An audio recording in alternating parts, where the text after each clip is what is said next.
perkenalkan nama saya Elizabeth Agustina Sinaga, NIM 68202141. Pada hari ini saya akan mempresentasikan paper yang sudah saya buat mengenai cloud computing sebagai tugas tes akhir semester PTI. Kita langsung saja mulai. Jadi yang pertama, apa sih cloud computing itu? Jadi cloud computing itu adalah istilah dari cloud yang diartikan internet dan computing yang diartikan komputer. Cloud computing ini adalah proses pengolahan daya komputasi melalui jaringan internet. Nah, jadi proses transfer data yang terjadi itu bukan secara fisik tapi secara virtual. Nah, dalam penerapannya, cloud computing hanya membutuhkan jaringan internet saja, karena cloud computing ini memiliki server yang terpusat.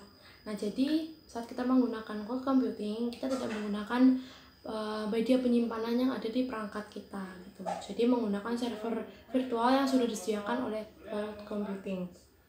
Nah, cloud computing ini banyak dipakai di perusahaan-perusahaan maupun organisasi-organisasi yang besar untuk memudahkan interaksi dari satu komputer ke komputer lainnya tanpa menghabiskan banyak biaya. Nah, jadi sebagai contoh, ketika kita misalnya bekerja di suatu perusahaan, nah ketika kita sedang mengerjakan, mungkin sebagai contoh kita mengerjakan Word di komputer pertama, nah suatu saat kita ingin merevisi atau melanjutkan lagi, kita bisa menggunakan komputer yang lain, bukan hanya komputer yang satu itu, kita bisa menggunakan komputer yang lain. Karena kalau menggunakan cloud computing itu secara virtual gitu, jadi kita tidak perlu harus download aplikasinya. Nah, selanjutnya adalah fungsi dari cloud computing. Apa sih fungsinya? Yang pertama adalah keamanan data. Nah, keamanan data pengguna ini disimpan dengan aman lewat server yang disediakan oleh penyedia layanan cloud computingnya, seperti jaminan platform, jaminan ISO, dan keamanan data pribadi kita. Kemudian yang selanjutnya ada semua data itu tersimpan di server secara terpusat. Seperti yang sudah saya bilang tadi, bahwa ketika kita menggunakan cloud computing itu, maka kita menggunakan server yang disediakan oleh cloud computingnya. Nah, selain itu pengguna itu tidak perlu lagi menyediakan data center atau media penyimpanan karena semuanya itu sudah tersedia secara virtual. Kita lanjut yang ketiga, lebih murah. Kenapa lebih murah? Karena cloud computing ini tidak memerlukan media penyimpanan storage pada hard disk, karena sudah ada media penyimpanan pada server cloud computingnya.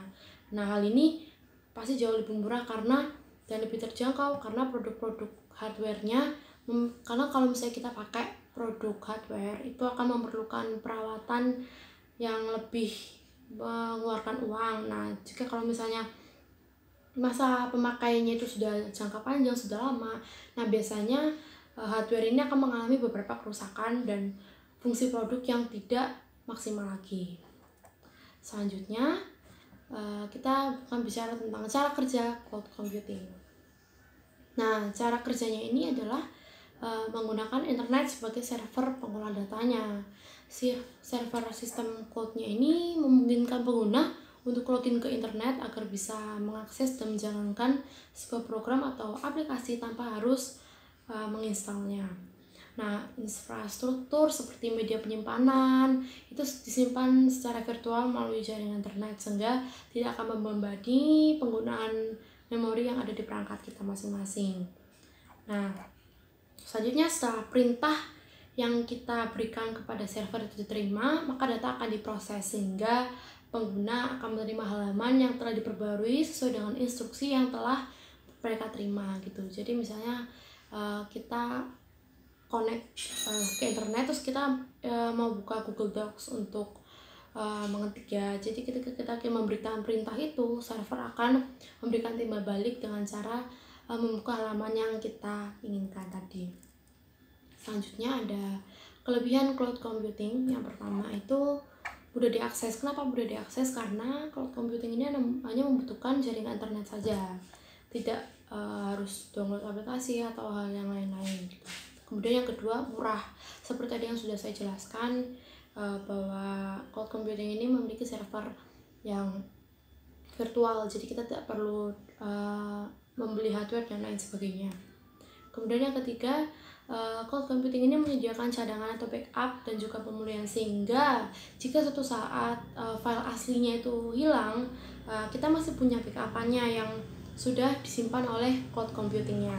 Kemudian selanjutnya, dia menurunkan resiko perawatan rutin yang mahal karena jarang ada masalah. Seperti yang sudah dibilang, karena kita nggak pakai hardware, jadi itu jelas menurunkan biaya resiko perawatan rutinnya gitu.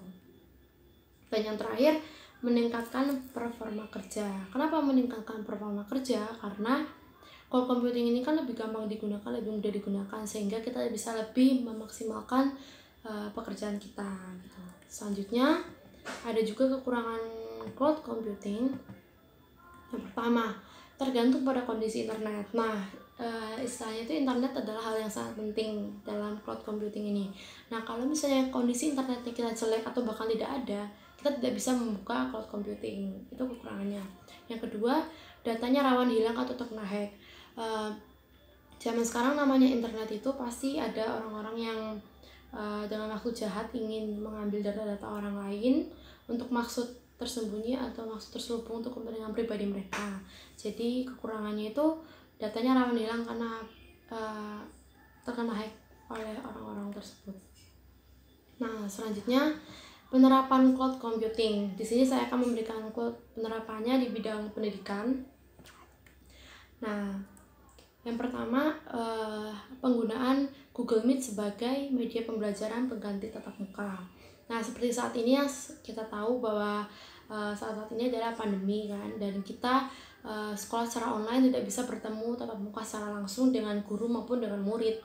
Nah, Google Meet ini adalah contoh penerapan cloud computing. Dia adalah cloud computing yang hadir yang membantu kita. Jadi dia sebagai media pembelajaran pengganti tatap muka.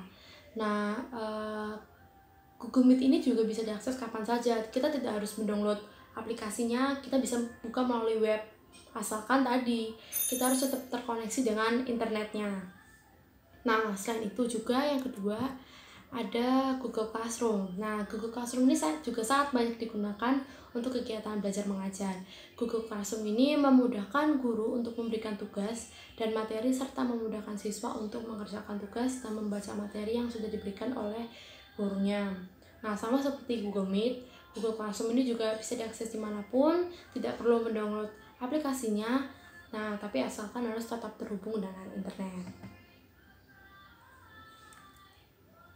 Baik, sekian dan terima kasih presentasi yang saya sampaikan. Bila ada kesalahan kata, saya mohon maaf. Terima kasih, Tuhan memberkati.